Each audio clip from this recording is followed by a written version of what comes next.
2021, new beginnings or more of the same.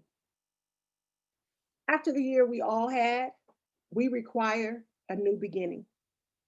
I can remember the posts and statements made by many about 2020 as we left 2019 behind and embarked on what many believed would be their year.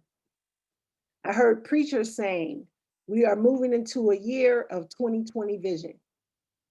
What is clear now, the covert has been made visible, at least to us who can see the illusion of the world.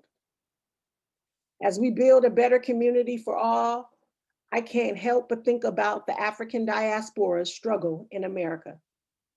We are classified as Black, nickname, colored, Negro, nigga, and coon, just to name a few.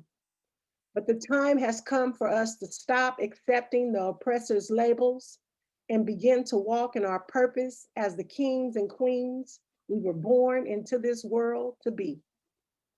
A unique thing about our people is we can turn a negative into a positive.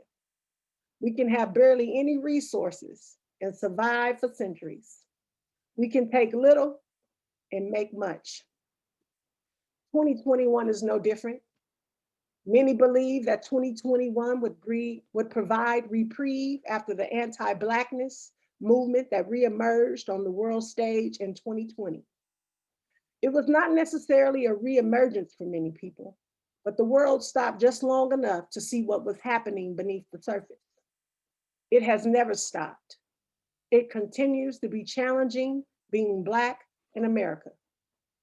While as a trained historian, I was delighted to see the first woman vice president, a woman of color. But deep in my thought process, I pondered what that meant. Is there supposed to be some type of change we would experience? We had a Black president and nothing changed. Politics as usual. I do not have hope in a political system that has yet to release babies from the cages on the border. When were the cages built? Trump used them, but he didn't make them. Those children have been left off the radar of many people. The sad part is, who will fight for your children when they force them to return to school during the pandemic? We must see all children as our children. That should have been in the first 5 tasks as the new president. Pay attention. It's all connected. The nation is in a period of transition. Most people don't like this conversation because it's scary to think about something new. People hold on to the idea that we are going back to normal. That makes them comfortable. But when I consider going back to this normal way of being, normal was not good for so many of us who live on the margins of society. Those oppressed, those silenced, ignored, and invisibilized. Suppose we don't educate and equip our children to think critically about the world and what is happening. In that case, we will be lost and follow the masses who have become lovers of themselves, boasting about living their best life while their neighbors are scavenging for food. They will speak about themselves as little gods and do everything to acquire followers. Does that sound familiar?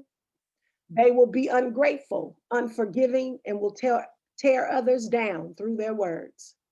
They will hate what is right and celebrate evil. They will betray family and friends and will put themselves on pedestals. They will feed their flesh and starve their spirits.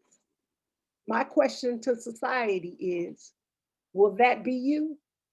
Or will you be determined to love your enemies and watch God make peace where there is none sown? Be committed to recentering humanity so all people are valued, seen, and heard. Be devoted to cultivating the strength to love, even when those around us are hard to love. Be diligent in completing your inner work so you can walk in your purpose. Be sincere in your actions of love, not to gain, but to glorify God. Be fervent in your prayers and the way you show up in the world. Will you be the change that you want to see in your community? Today, you must decide which path you will take. The saying goes, don't put off till tomorrow what you can do today. We must cheer each other on, build each other up, and support each other as we move toward completing what is unique and distinctive for our individual lives. Benjamin E. Mays said, if we don't do it, it won't get done. I challenge you to stop existing and begin living, breathing, and walking in your purpose. Let's get to work. Be blessed.